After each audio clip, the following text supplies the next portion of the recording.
ದೆಹಲಿಯಲ್ಲಿ ಸದ್ಯ ರಕ್ತ ರಾಜಕೀಯ ಜೋರಾಗಿ ನಡೀತಾ ಇದೆ. ಕಾಂಗ್ರೆಸ್ ಬಿಜೆಪಿ ನಡುವೆ ಪೊಲಿಟಿಕಲ್ ಫೈಟ್ ಶುರುವಾಗಿದ್ದು ಬಿಹಾರ ಎಲೆಕ್ಷನ್ ವಿಚಾರವನ್ನ ಇದರಲ್ಲಿ ತಂದಿಟ್ಟಿದ್ದಾರೆ.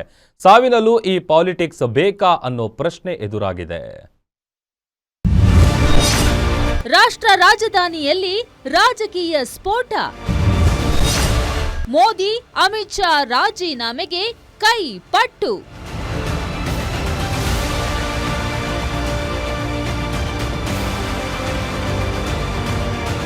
ದೆಹಲಿಯಲ್ಲಿ ಕಾರ್ ಬಾಂಬ್ ಬ್ಲಾಸ್ಟ್ ಆಗಿ 13 ಮಂದಿ ಸಾವನ್ನಪ್ಪಿದ್ದಾರೆ. ಮೃತರ ಕುಟುಂಬದಲ್ಲಿ ಸೂತಕದ ಛಾಯೆ ಹೆಚ್ಚಾಗಿದೆ. ದೇಶದ ಜನ ಮತ್ತೆಲ್ಲಿ ಏನಾಗುತ್ತೋ ಅನ್ನೋ ಭೀತಿಯಲ್ಲಿದ್ದಾರೆ. ಆದ್ರೆ ಇದೇ ವಿಚಾರದಲ್ಲಿ ಈಗ ರಕ್ತ ರಾಜಕೀಯ ಶುರುವಾಗಿದೆ. ದೆಹಲಿ ಬ್ಲಾಸ್ಟ್ನಲ್ಲಿ ಬಿಜೆಪಿ ಕಾಂಗ್ರೆಸ್ ವಾರ್ ಜೋರಾಗಿದ್ದು ಇದಕ್ಕೆ ಬಿಜೆಪಿನೇ ಕಾರಣ. ಪ್ರಧಾನಿ ಮೋದಿ ಹಾಗೂ ಕೇಂದ್ರ ಗೃಹ ಸಚಿವ ಅಮಿತ್ ಶಾ ರಾಜೀನಾಮೆ ಕೊಡಬೇಕು ಅನ್ನೋ ಕೂಗು ಜೋರಾಗಿದೆ.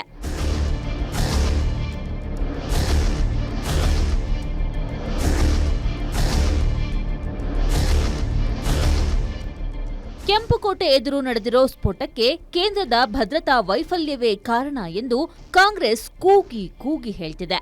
ಅಲ್ಲದೆ ಎಲ್ಲ ಇಲಾಖೆಗಳು ಕೇಂದ್ರದ ಬಳಿಯೇ ಇದ್ರೂ ಕೂಡ ಅದನ್ನ ಬಳಸಿಕೊಳ್ಳದೆ ಫೇಲ್ಯೂರ್ ಆಗಿದೆ ಅಂತ ಕಾಂಗ್ರೆಸ್ ನಾಯಕರು ಆರೋಪಿಸುತ್ತಿದ್ದಾರೆ. ಪುಲ್ವಾಮಾ, ಮಣಿಪುರ, ಪಹಲ್ಗಾಮ್ ಆಯ್ತು. ಬಿಜೆಪಿಯವರು ರಾಜೀನಾಮೆ ಕೊಡೋಕೆ ಇನ್ನೆಷ್ಟು ಜೀವ ಹೋಗ್ಬೇಕು? ಅಮಿತ್ ಶಾ ಅಸಮರ್ಥ ಗೃಹ ಸಚಿವ ಅಂತ ಕಾಂಗ್ರೆಸ್ ಆರೋಪಿಸಿದೆ. ಅವರಿಗೆ ಹೆದರಿಕೆ ಬರಬೇಕು ಮತ್ತು ಸರ್ಕಾರ ಇಂಥ ಘಟನೆಗಳು ನ್ಯಾಷನಲ್ ಕ್ಯಾಪಿಟಲ್ದಲ್ಲಿ ಆಗ್ತಾವಂದ್ರೆ ಇದು ದುರ್ದೈವ ಸಂಗತಿ.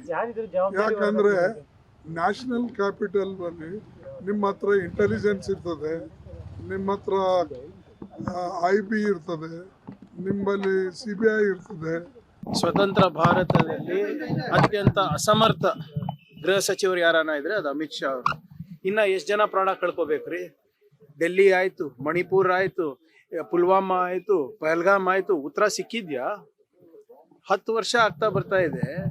ಈ ಒಬ್ಬ ಗೃಹ ಸಚಿವರಾಗಿ ವೇದಿಕೆ ಮೇಲೆ, ಚುನಾವಣೆ ವೇದಿಕೆಯಲ್ಲಿ ಹೋಗ್ಬಿಟ್ಟು ಭಾಷಣ ಮಾಡ್ತಾರೆ. ಬಾಂಗ್ಲಾದೇಶಿಗಳು ಬರ್ತಾ ಇದ್ದಾರೆ ನಮ್ಮ ದೇಶದಲ್ಲಿ ಅಂದ್ರೆ ಯಾರ ಜವಾಬ್ದಾರಿ ಇದು? ಬಿಹಾರ ಎಲೆಕ್ಷನ್ಗೆ ಲಿಂಕ್, ಕಾಂಗ್ರೆಸ್ ಬ್ಲಾಸ್ಟ್. ರಕ್ತ ದೋಕುಳಿಗೆ ನೈತಿಕ ಹೊಣೆ ಹೊರೋದ್ಯಾರು?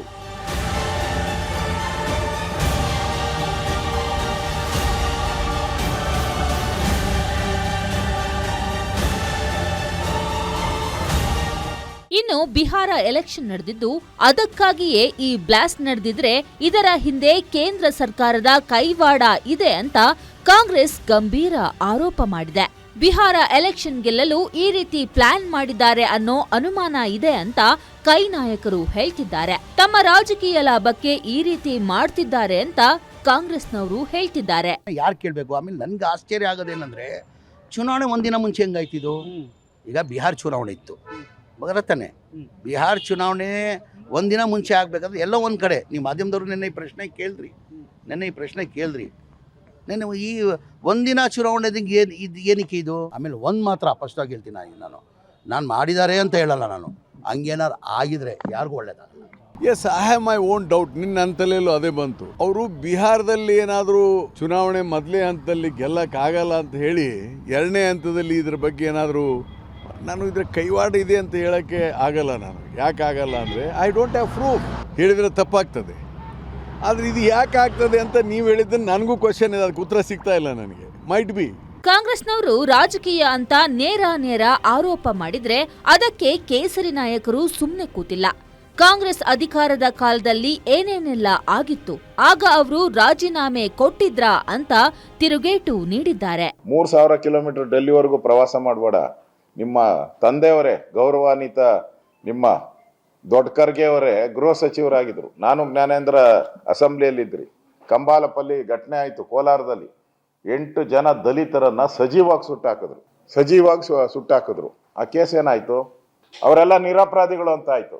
ನೀವು ಗೃಹ ಸಚಿವರಾಗಿ ನಿಮ್ಮ ಫೇಲ್ಯೂರ್ನ ಫಸ್ಟು ಹೇಳ್ಕೊಳ್ಳಿ. ನಿಮ್ಮ ಫೇಲ್ಯೂರ್, ನೀವು ಗೃಹ ಸಚಿವರಾಗಿ ನಿಮ್ಮ ತಂದೆಯವರು ಆ ಕಂಬಾಲಪಲ್ಲಿ ದಲಿತರನ್ನೇ ನೀವು ಕಾಪಾಡಕ್ಕಾಗಿಲ್ಲ ಅಂದ್ರೆ ಅಮಿತ್ ಶಾ ಅವ್ರ ಬಗ್ಗೆ ಮಾತಾಡೋ ಅಂತ ನೈತಿಕತೆ ನಿಮ್ಗೇನು ಉಳಿದಿದೆ?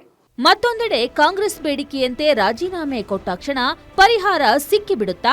ಅಮಾಯಕರ ಸಾವಿನಲ್ಲಿ ರಾಜಕೀಯ ಬೇಡ ಅಂತ ಕೆಲವರು ಹೇಳ್ತಿದ್ದಾರೆ. ಆದ್ರೆ ಕಾಂಗ್ರೆಸ್ ಬಿಜೆಪಿ ಮಾತ್ರ ರಾಜಕೀಯ ಕೆಸರೆರಚಾಟಕ್ಕೆ ಮುಂದಾಗಿದ್ದು, ಇದು ಇನ್ಯಾವ ಹಂತಕ್ಕೆ ಹೋಗುತ್ತೋ ಕಾದು ನೋಡ್ಬೇಕು. News desk, guarantee news.